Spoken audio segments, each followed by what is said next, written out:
네, 이제 재무제표 안에 재무상태표를 보도록 할 텐데 재무제표라는 얘기는 많이 들어보셨죠?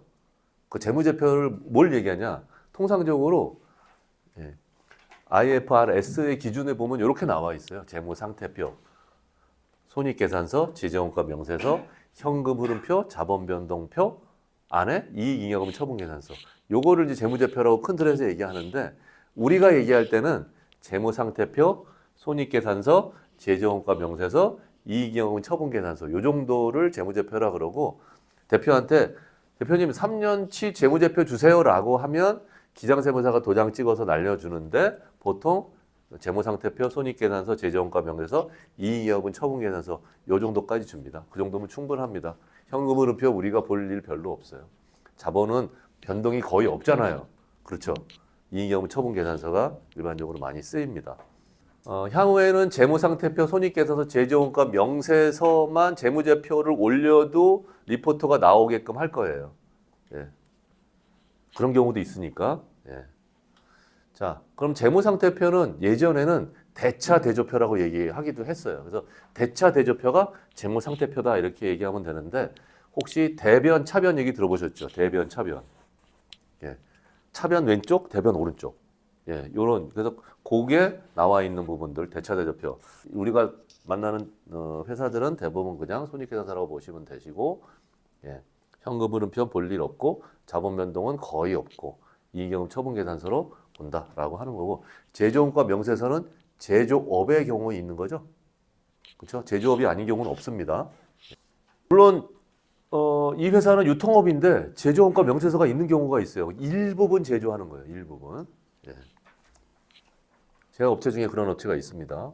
메인은 유통인데 일부분을 제조하는 영역이 있을 경우 제조원가 명세서가 들어가진다라고 하는 겁니다. 자, 재무상태표 또는 대차대조표라고 얘기도 한 부분들에 대해서 이제 말씀을 잠깐 드려볼게요. 자, 일반 가계부에서는 우리가 가계부를 쓸 때 주유비, 지출 얼마 이렇게 적잖아요. 이 지출 안에는 현금 5만 원 또는 카드 5만 원 이런 식으로 이제 하게 되죠. 하지만 기업회계에서는 차변과 대변으로 이렇게 나눠지게 됩니다. 그래서 차변에는 주유비라고 하는 비용이 발생을 했고요.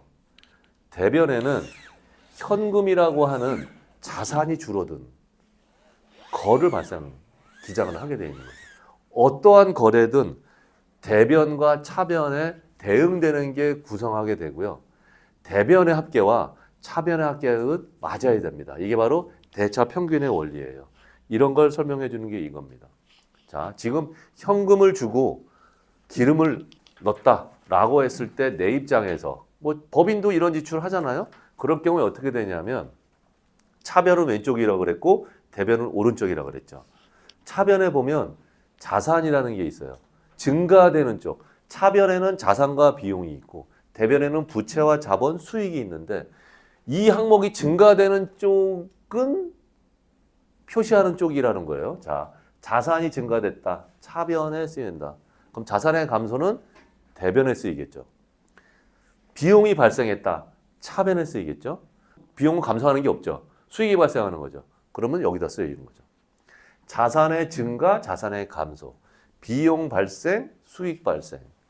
부채의 증가, 대변, 부채의 감소, 차변. 자본의 증가, 대변, 자본의 감소, 차변.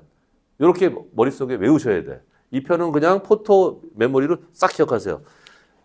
자산, 비용, 부채, 자본, 수익. 그래 놓고서 늘어나는 쪽이 이렇게 표시된다라고 하는 겁니다. 아까 얘기하면 회사에서 기름을 넣어서 어떤 거래가 일어났죠. 자, 그러면 기름이라고 하는 비용이 발생했죠. 차변에 들어갔죠. 그 다음에 현금이라고 하는 자산이 줄어들었죠. 여기 발생했죠. 이렇게 해야 되는 거예요. 어떠한 거래든 차변과 대변은 항상 일치한다. 이게 대차 평균의 원리고요. 좀 이렇게 한번 해볼게요. 자, 어떤 회사가 유상증자를 해서 자본금이 들었어요. 유상증자를 해서 들어온 돈이 5억이에요. 그리고 자본이 늘었어요. 이런 거래 많잖아요. 그렇죠? 그러면 어떻게 분개가 될까요? 5억이 들어왔어. 5억의 자산의 증가네요. 현금 5억.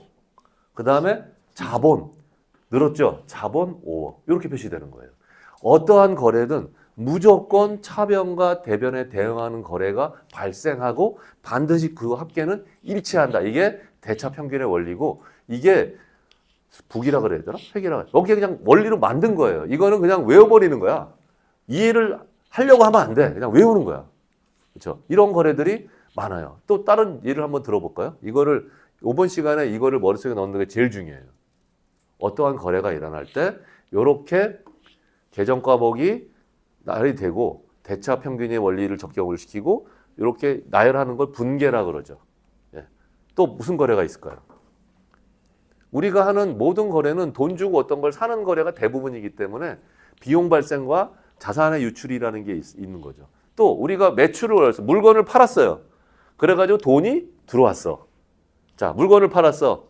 자, 이런 핸드폰을 팔아서 들어왔어요. 요 핸드폰이 100만 원.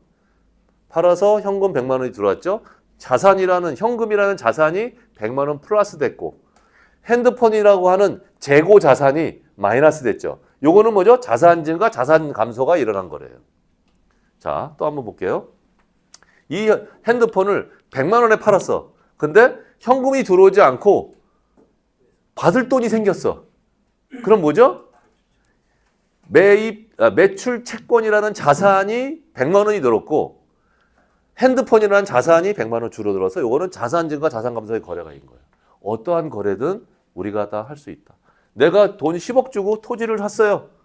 토지라고 하는 자산이 10억이 늘어났고 현금이라는 10억이 줄어들었죠. 우리가 은행에서 빚을 10억 빌렸어.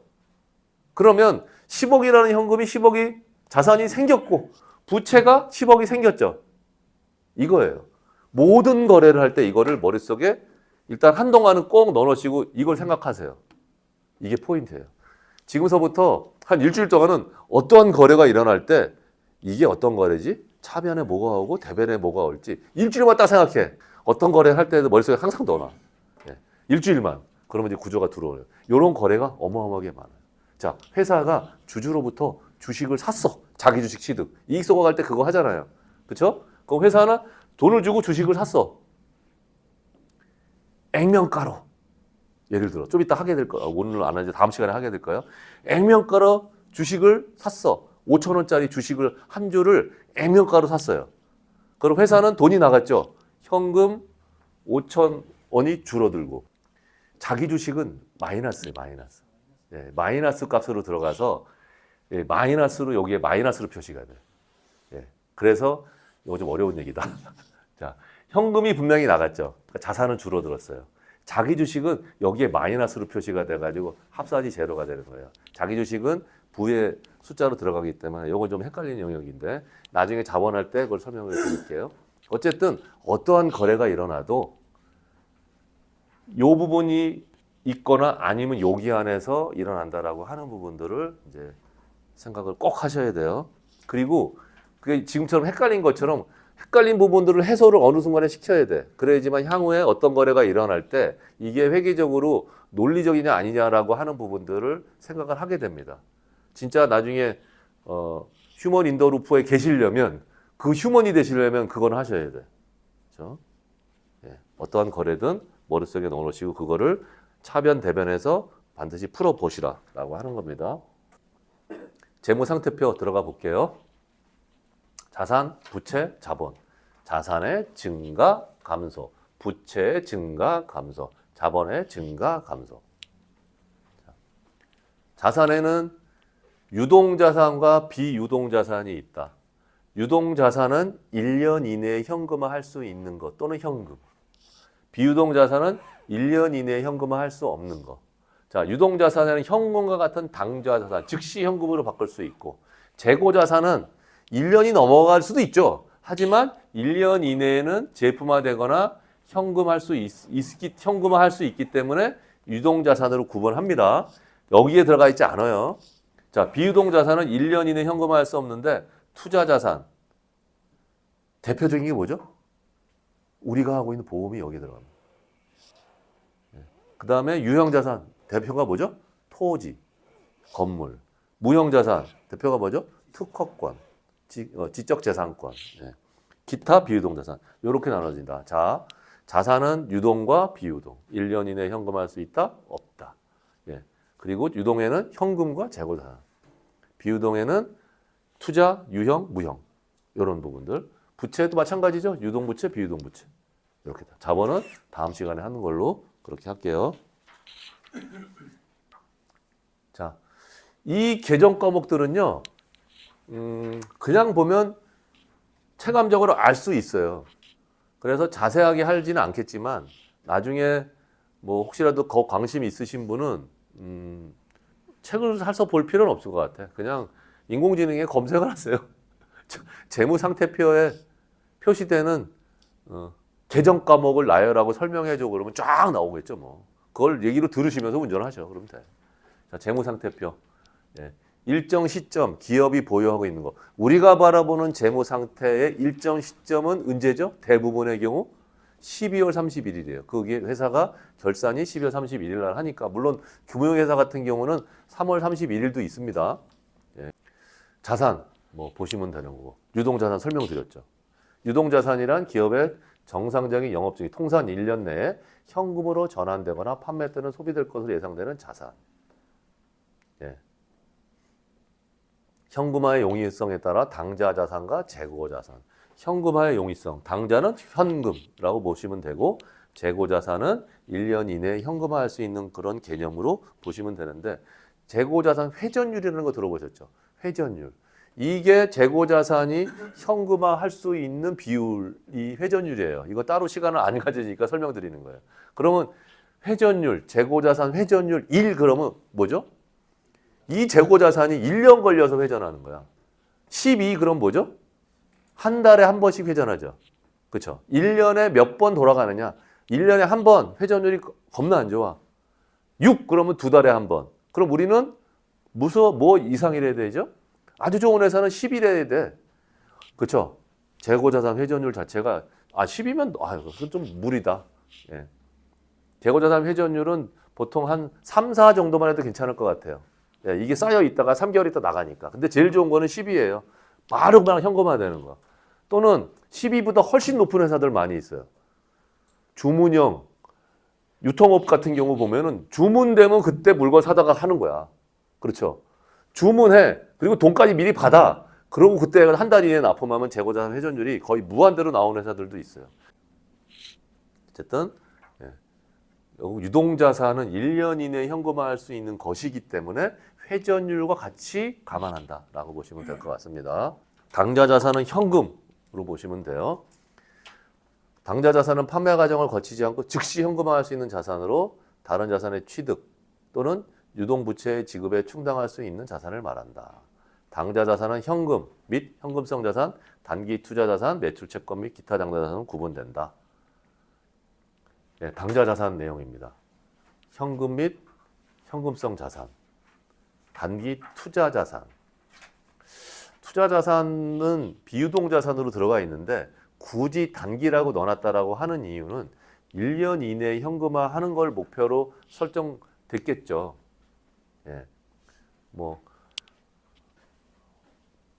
허약시험 매도가는 증권과 1년에 하는 만기 보유증권 포함 이렇게 되어 있다라고 하는 겁니다.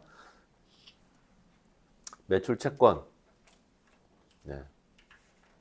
매출채권은 기업의 주된 영업활동인 재화의 판매 및 용역의 제공과 관련된 신용채권으로서 우리가 받아야 될 돈인 거죠. 아까 재고자산 회전율이 있었어요. 또 그 회전율하고 연동되는 부분들은 또 매출채권 회전율도 되게 중요하죠. 매출채권 회전율. 자, 당좌자산, 유동자산은 회전율과 연동이 된다라고 보시는데 그 중에 하나가 재고자산 회전율이 있고요. 높을수록 좋다. 매출채권 회전율이 있어요. 우리가 더 관심을 봐야 되는 건 매출채권 회전율입니다. 그렇죠? 돈을 미리 받고 나가는 게 아니고 물건을 보내고 돈을 받는 구조가 대부분이잖아요. 세상에 물건 안 받고 돈을 미리 주는 데는 드물어요. 입도 선매는 뭐 하기는 힘들죠. 그럼 물건이 나가서 돈을 받는 기간이 1이야. 와, 굉장히 안 좋죠. 1년 걸려. 지금 물건 나가는 돈 받으려면 내년 가. 이건 너무 힘든 거예요. 6이야. 지금 물건 나가서 2달 후에 돈 받는다. 뭐 괜찮죠. 가장 좋은 건 12입니다. 요즘은 건설이라든가 자동차 빼놓고는 어음 발행을 거의 안 하고 현금 거래를 하다 보니까 지금 물건 나가면 다음 달에 결산을 받는 게 이제 돈을 받는 게 정상으로 보여요. 그래서 12일 정도로 이제 저는 생각을 하는 겁니다.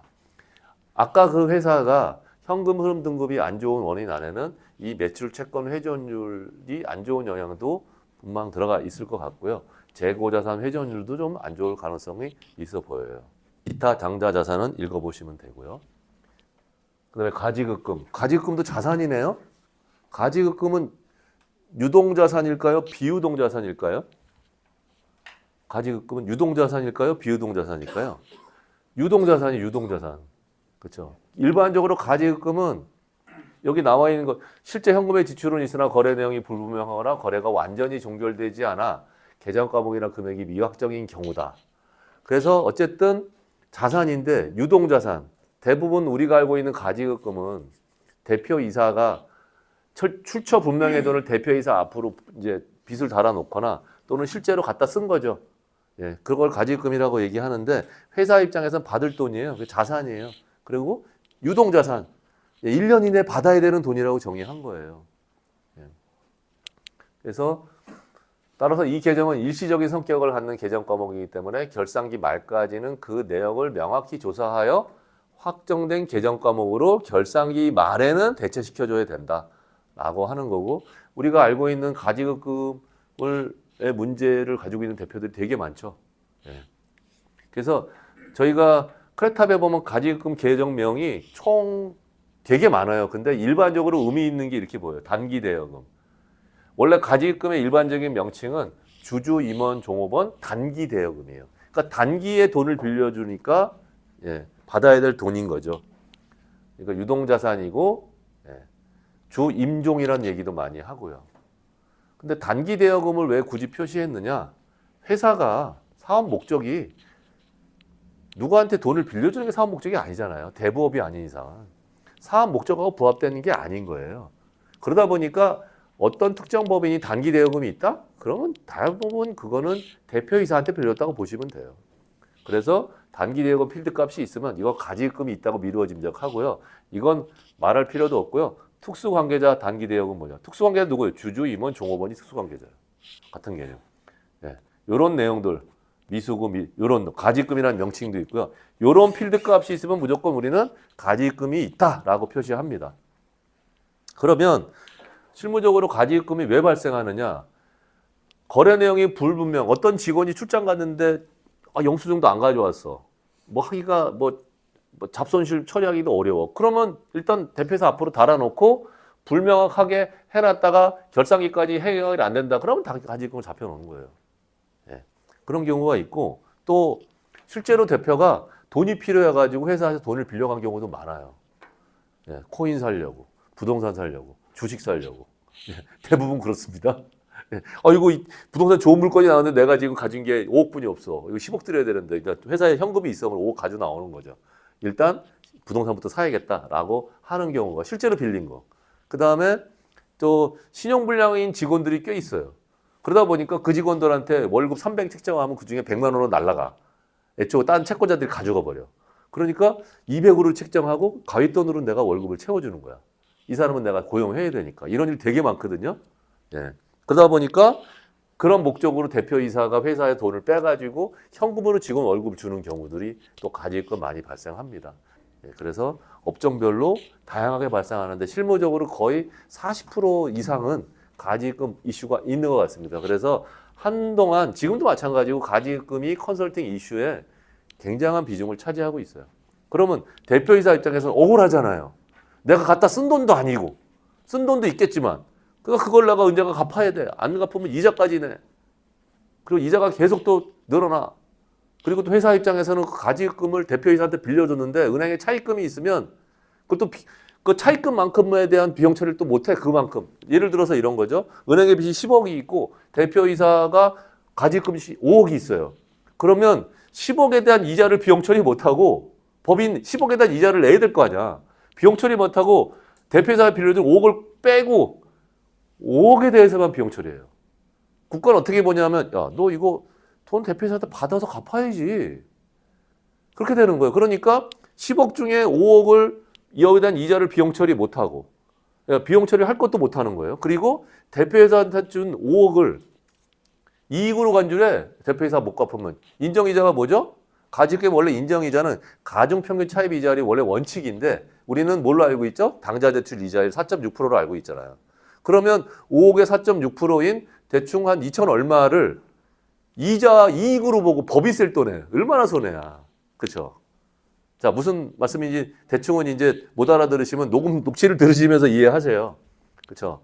회사 입장에서 손해, 대표이사 입장에서 억울. 그러니까 그거를 갚아야 돼. 대표이사의 가지급금을 갚는 행위가 결국은 뭐랑 연결된다? 유보금 회수랑 연결되는 거예요. 대표이사 입장에서는 회사의 돈을 가져와서 그거를 갚는 게 좋은 거잖아. 그러니까 회사의 돈 있는 유보금을 내 호주머니로 넣는데 세금을 적게 내는 방법이 유보금 회수인 거예요. 그래서 유보금 회수가 가지급금 상환에는 많이 쓰인다라고 하는 겁니다. 그 대표적인 거고 간단한 게 뭐죠? 급여 인상이죠. 급여를 인상해서 내가 원래 책정대로 더 많이 받아서 세금 내고 남은 돈을 회사에 상환하는 아주 간단하지만 그러면 급여를 어느 정도까지 올려야 되느냐 약 계산이 필요한 거죠. 예. 대표이사 나중에 퇴직할 때 받는 퇴직금 규모를 늘려서 받는 돈으로 부분 상환할 수도 있고 이익 소각을 통해서 상환할 수도 있고 뭐 다양한 방법을 동원합니다. 내가 가지고 있는 특허권을 회사에 팔아서 상환할 수도 있고 예. 뭐 이런 겁니다. 그래서 어쨌든 가지급금에 대한 이슈는 반드시 있다. 그리고 이 부분들을 해결하는 법인 컨설팅 테마가 한동안 주류를 이루었다라고 하는 겁니다. 가지급금은 뭐다? 유동자산이다 라고 하는 거. 재고자산, 그렇죠. 재고자산. 재고자산은 뭐 내용 보시면 되고 상품, 제품, 반제품. 상품, 제품. 상품이 뭘까요? 제품은 뭐야? 그렇죠. 맞아요. 정확히 얘기하셨네. 상품, 돼 있는 상품을 사서 내가 팔어. 제품은 내가 만들어서 파는 거. 반제품은 뭐예요? 예, 그치. 예. 제품 되기 그 전에 있는 부품들. 근데 부품상 반제품인 상태로 팔 수도 있죠. 예, 또 조합해서 제품을 만들 수도 있고. 원재료 보시면 되고, 기타 재고자산. 기타 재고자산은 제공품, 저장품 등 상품, 제품, 반제품, 원재료 이외의 재고자산을 말한다. 다음, 네, 비유동자산. 비유동자산이죠. 1년 이내 현금화할 수 없다. 투자자산. 네, 보시면 될 것 같고요. 투자자산에 뭐가 있네요? 장기 금융상품이 있네요. 장기 금융상품이 뭐죠? 이거 있으면 보험이야, 그냥. 이거 있으면 보험으로 보시면 돼요. 근데 이 회사가 보험을 가입했는데 장기 금융상품의 금액이 없어. 수도 있어요. 우리가 컨설팅하는 대부분의 중소기업의 법인들은요, 이 크레탑에 나와 있는 재무제표가 틀린 경우도 많이 있다고 보시면 돼. 예를 들어서 보험이 있는 장기금융상품 금액이 없고 딴 데 들어가 있거나 또는 단기 대여금이 장기 대여금으로 가 있거나 단기 차입금이 내년에는 장기 차입금으로 가 있거나 그래서 은행에서도 재무적인 요소, 비재무적인 요소를 따로따로 평가하잖아요. 비재무적인 요소가 그 회사의 은행 자체로 평가하는 더 요소가 더 클 거예요. 왜? 중소기업의 재무제표는 일단 안 믿고 보는 거예요. 얼마든지 범위 안에서는 조절할 수 있다라고 하는 거기 때문에. 근데 그럼에도 불구하고 장기적으로 보면 10년치를 보잖아요. 그러면 벗어날 수가 없어요. 그래서 우리가 3년치의 재무제표를 경향성을 가지고 분석하는 게 그래서 의미가 있는 겁니다. 매년은 가까 왔다 갔다 해도 누적해서 보면 벗어나기 힘들어요. 자, 어쨌든 투자자산 이렇다. 장기투자증권 이렇다. 네, 보시면 될 것 같고 그 다음에 유형자산, 그렇죠? 비유동자산 안에 이제 유형자산이 있죠. 네. 유형자산은 보시면 돼요. 토지, 건물, 구축물, 기계장치, 선박, 차량 운반구. 여기 또 건설 중인 자산도 유형자산에 들어가. 건설 중인 자산이 있으면 거기다가 토지를 사가지고 건물을 올리고 있는 중이야. 그것도 자산으로 평가해야 될 거 아니에요, 그렇죠? 네. 토지, 뭐 뻔하죠. 토지는 최초 매입할 때 장부가로 들어가져 있어요. 그러다가 자산을 재평가하면 장부가가 올라가겠죠. 자, 아까 얘기한 대차 평균의 원리를 한번 개발해 볼게요. 토지를 자산을 재평가했어. 그러면 자산의 증가가 일어나서 차변에 토지 가격이 5억에서 재평가한 게 10억이 됐다면 10억이 늘어나요. 자, 그러면 차변에 토지라고 있는 계정 과목이 증가되죠. 얼마 증가? 5억. 5억 늘어났죠? 그러면 차변에 뭔가 나와야 돼. 그쵸? 아니, 대변에. 차변에 토지가 5억이 늘어났어. 그럼 대변에 뭔가 나와야 돼. 그게 뭐죠? 자본의 증가. 그게 재평가 잉여금이라는 자본의 증가로 표시가 돼서 대차가 맞는 거예요. 그래서 토지의 자산을 재평가하면 토지 쪽에 5억이 늘어나서 자산의 증가. 오른쪽에 자본 계정, 기타 포괄 손익 누계라고 하는 그 안에 재평가 잉여금 5억이 발생해서 차변 5억, 대변 5억이 맞춰져서 대차 평균의 논리를 맞는다라고 하는 겁니다. 어쨌든 토지 같은 경우는 이렇다. 아까 본 회사도요. 자산 재평가를 했어요. 네. 아까 처음에 왔던 회사도 자산 재평가를 했더라고요. 재평가 잉여금이 발생해 있더라고요. 자, 설비자산 보시면 되고, 설비자산은 토지는 감가상각 합니까? 안 해요. 토지는 감가상각, 설비자산은 감가상각 하죠. 예. 정률법, 뭐 정액법 이런 기준으로 해가지고 나름대로 그 자산의 형태별로 국가가 정한 기준이 있어요. 그거대로 하는 겁니다. 건축 구조물 보시면 되고, 기계장치. 자, 저희는 기계장치도 많이 관심을 놓고 봐요. 자, 기계장치가 있다라고 하는 거는 대부분 제조업일 거고, 유통도 뭐 기계장치들이 있을 수 있죠. 어쨌든 기계장치가 보통 어떻게 표시되냐면 이렇게 표시가 돼요. 기계장치 여기 있죠. 기계장치 금액이 이렇게 나와요. 이거. 그리고 그 밑에 보면은 감가상각 누계액 있죠. 여기 보면 어이? 이게 뭐예요? 기계장치가 매입 금액이 처음에 샀을 때 금액이 이런데 감가상각이 다 됐어. 이 회사는 내용 요소를 다 채웠어. 그래서 실제로 자산에 어떻게 잡히냐면 이거 빼기 이건데 빼서 기계장치에 대한 자산 가치는 없어요. 여기에 보시면 토지는 감가상각은 안 하지만 비동자산에 보면 상당수가 다 감가상각하죠. 항상 보면 이렇게 입구 밑에 감가상각 누계 가로가 들어가 있고, 건물 및 부속 설비는 이 금액에서 요 금액을 빼준 게 실제 자산으로 평가돼요. 자, 이 회사는 근데 감가상각 누계액은 계속 늘어나죠, 이렇게. 자, 이 회사는 이렇게 1억 13억 4천. 대충 대부분 1억씩 늘어나네요. 예? 1억씩 감가상각 누계액이 늘어나니까 이 회사는 이대로 가면 한 23년 정도 후면 꽉 다 되겠네. 그 다음에 요 회사는 기계장치 내용도 다 썼어. 그쵸? 여기도 예, 아직 차량 거의 더 비슷하고. 예, 어떻습니까? 이 회사는 돈이 필요하겠네요.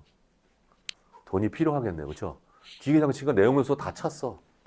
예, 기계장치를 살 돈이 필요하지 않을까요? 수도 있겠죠? 예, 이것도 보면서 이제 할 수 있고, 어쨌든 자산의 금액의 반영은 요 금액에서 감가상각 누계액을 뺀다라고 보시면 됩니다. 그래서 비유동자산 안에 유형자산들은 토지를 빼놓고는 다 감가상각한다라고 보시면 될 것 같습니다. 건축 구조물, 기계장, 차량, 선박, 운반구, 기타 설비자산 이렇게.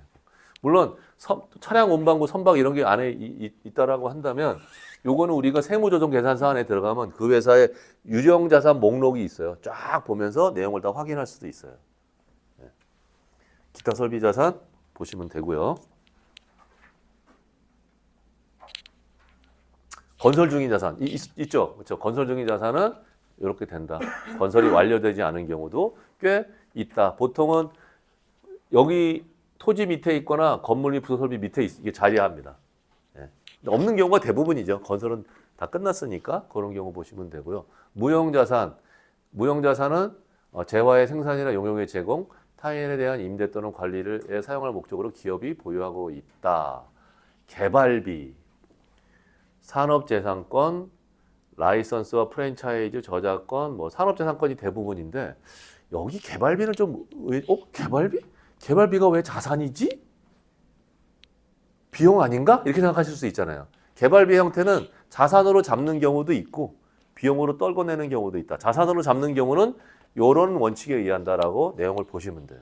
개발비가 무형자산으로 분류되기 위해서는 기술적 실현 가능성, 개발 후 완성된 자산을 사용하거나 판매하려는 기업의 의도와 능력 이런 내용을 가지고 평가해서 충족해야 된다라고 하지만 잡아주는 건 기장세무사가 잡아주겠죠. 그래서 기장세무사의 소통이 중요한데 개발비를 비용으로 안 떨고 왜 자산으로 잡을까요? 그 대표, 그 기업의 목적이 뭐죠? 대출? 뭐 영향이 있겠죠. 개발비라는 비용으로 잡아버리는 회사의 손익구조에 영향을 미쳐. 그렇잖아요.